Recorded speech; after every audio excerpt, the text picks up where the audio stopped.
Bonjour les amis, grazie di esser lì. Voilà, c'est notre tour de vous parler d'amour. Al diavolo i problemi, oubliez vos soucis, parce que la vie est belle et il faut dire merci.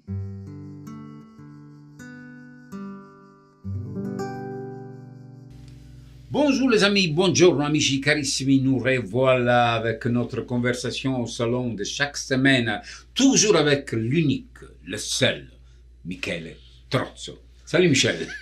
Salut Robert, et c'est un plaisir toujours de se revoir. Non, le plaisir est pour salon. moi. Et pour moi, tu ne peux pas imaginer le plaisir. Sauf qu'aujourd'hui, tu veux parler, et merci les amis de nous avoir, de nous répondre et de dire ce que vous pensez. Ça, c'est extraordinaire. Aujourd'hui, tu veux parler de quelque chose d'assez important quand même. Oui, parce qu'on passe tous par là. Hein? On passe, et c'est important de savoir que le vieillissement, ce n'est pas une maladie.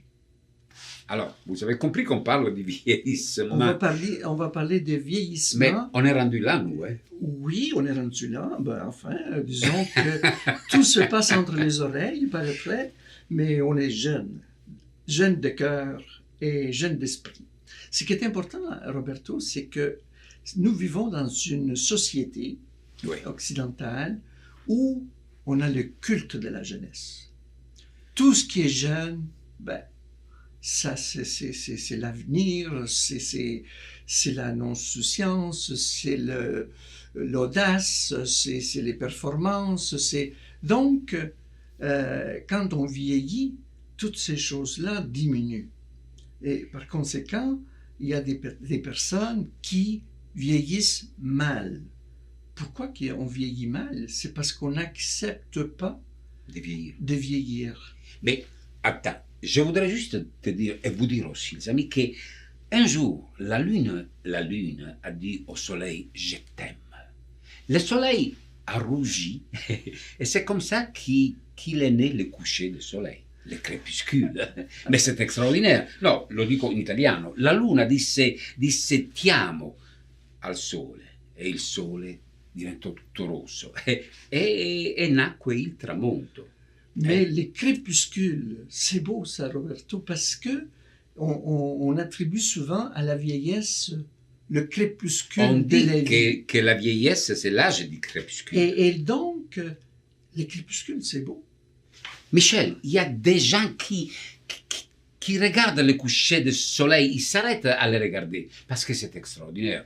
Alors, nous, on est extraordinaires. C'est une façon de voir justement le vieillissement. Mais de fait, chaque âge a ses beautés. Oui. Et le vieillissement, parce qu'on vieillit, c'est pas nécessairement devenir vieux.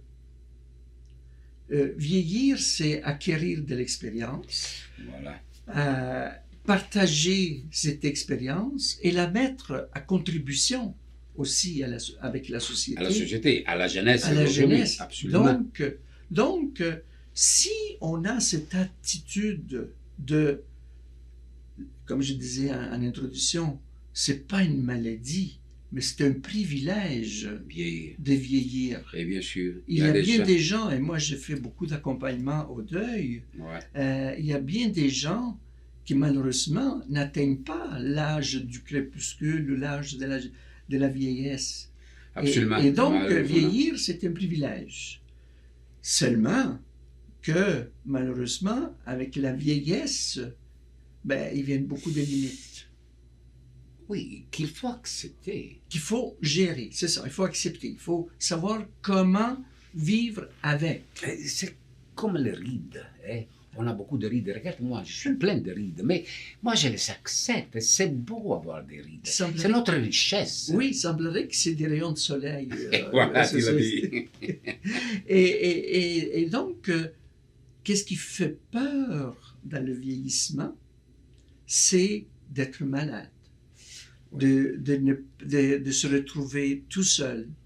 Et aussi de regarder autour de soi et de voir que malheureusement, des gens auxquels on tenait beaucoup disparaissent. Ouais. Et donc, on est confronté avec notre propre solitude, avec notre propre finitude. On va finir un jour. Et ça nous fait peur. Pourquoi? Parce qu'on ne sait pas ce qui nous attend.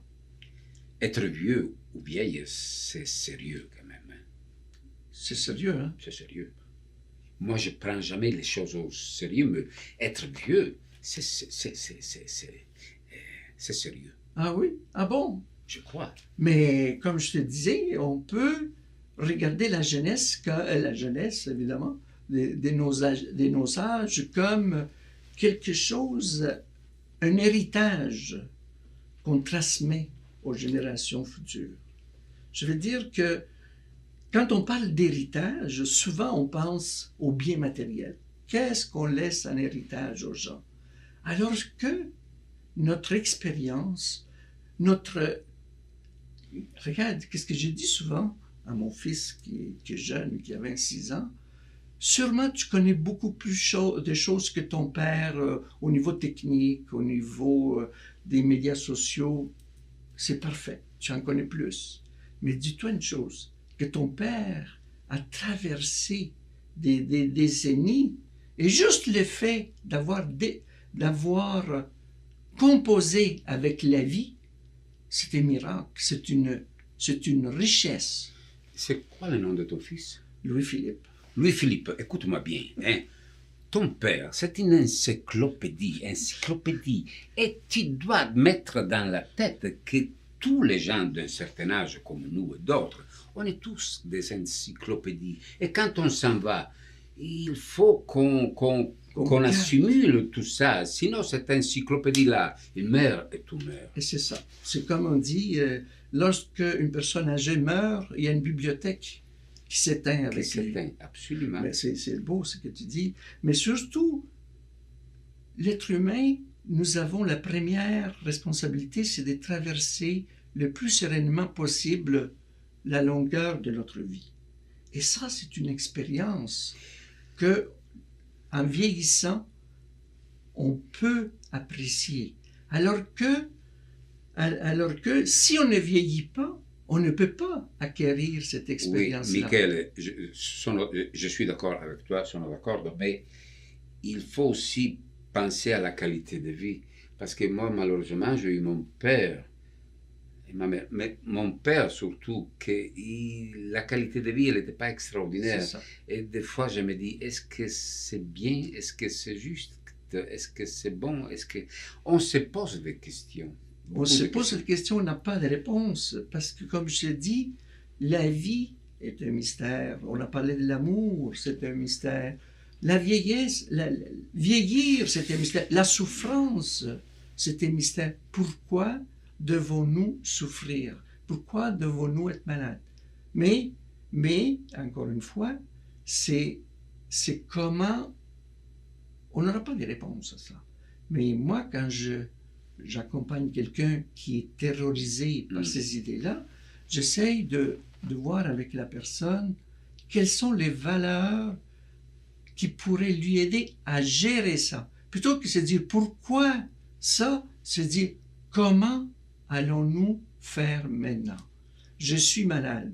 Comment nous allons gérer cette maladie-là? Comment je vais trouver des moments de soulagement, des moments où je considère que vieillir, c'est encore une fois un privilège. En fait, vieillir, quand on vieillit, il faudrait quand même, pas juste dans la jeunesse, dans le vieillissement aussi, courir après ses rêves, après des rêves. Hein? Parce que les rêves, ils nous gardent en forme. Et si on n'arrive pas à atteindre les rêves, ben, au moins, à force de courir vers les rêves, on maigrit un peu et on reste jeune. Tu vois ce que je veux dire? Ça peut excellent moyen. Ça, c'est une façon, justement, comme je disais tantôt, comment gérer ces peurs ou ces angoisses, c'est de cultiver des rêves, de cultiver des projets. faire des petits projets. Le vieillissement, c'est pas l'antichambre de la mort. Il faut pas être assis et attendre que la vie se termine. Il faut assumer son âge. Il faut le gérer dans le sens, quels sont les projets? Mais comme tu l'as dit souvent, il faut les ajuster, ces projets-là. Il faut les ajuster aux limites que nous avons maintenant. On n'est pas aussi performant qu'à 20 ans, dans tous les niveaux. On ne peut pas accomplir les tâches qu'on faisait avant. Mais avoir des projets adaptés à notre âge, à notre étape de vie, c'est le secret pour vivre une belle vieillesse. Alors, essayons de vivre notre vieillesse. Mais l'important, comme tu dis bien, Roberto, c'est de pouvoir accepter que nous allons vers un vieillissement.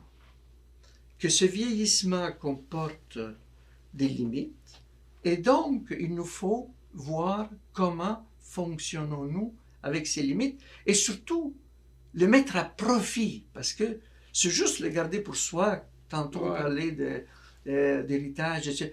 Les garder pour soi, ça donne rien, parce qu'on va mourir. Mais pouvoir les partager, faire profiter. Ce que nous faisons actuellement avec nos conversations, c'est le fruit de toutes les réflexions, de toutes les expériences de la vie que toi et moi, on a vécues, et que nous partageons, et peut-être que quelqu'un d'autre va se reconnaître et va être même stimulé par dire « Hey, si je veux bien vivre mon étape de vie qui est la vieillesse, il faut que je me trouve des projets à ma portée. » Les amis, vous avez compris, notre conversation au salon, c'est votre conversation au salon. C'est pour ça que vous allez répondre toujours de plus en plus. Et vous allez nous dire aussi ce que vous en pensez. Et vous pouvez nous donner des idées aussi. Michele disait, c'est que le problème, c'est qu'avec le vieillissement, le temps passe aussi. Et le temps est passé là pour nous dire au revoir. C'est ça le problème. Ah, ben Roberto, seulement c'est que nous pourrons nous dire au revoir une autre fois. Eh oui. Alors les amis, qu'avec comme la vieillesse, il ne faut pas penser que parce qu'on avance dans la vie, que tout est terminé. Oh que non. Bravo Michele. Non. Alors amici carissimi, vous avez bien compris. La vieillesse, c'est un âge extraordinaire. Si on y arrive, c'est formidable. Essayons de jouir de ça. Je me trompe? Jouissons. On arrête là. On se voit la semaine prochaine. Michele, grazie. Ciao Roberto.